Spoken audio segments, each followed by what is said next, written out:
Tara, alamin natin ang magandang alamat sa likod ng halamang makahiya. Ang sagot, nasa kwento yan ng isang sobrang mahiyaing na dalagita. Simulan na natin.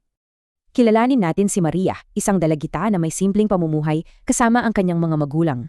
Si Maria, mabait at masunurin. Pero yun nga lang, sobrang mahiyain niya. Sa sobrang hiya niya, lagi lang siyang nasa kwarto para di makita ng mga tao. Pero biglang nagbago ang lahat. Isang araw, sinalakay ang payapa nilang bayan.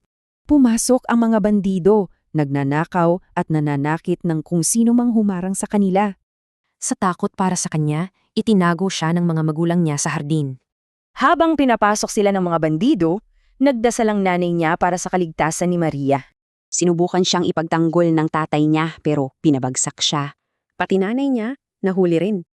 Hinaluhog ng mga bandido ang buong bahay pero wala, hindi nila mahanap si Maria. Nang magising ang mag-asawa, yun agad ang nasa isip nila, si Maria. Kaya takbo sila agad sa harding kung saan nila siya tinago. Pero wala siya doon. Tapos, may naramdaman yung tatay niya sa paa niya. Isang kakaibang halaman na di pa niya nakikita.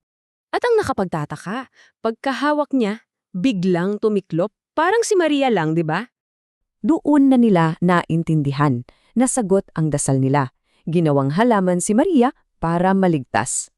Habang umiiyak ang nanay niya, bawat luhang tumama sa halaman, naging bulaklak na kulay rosas.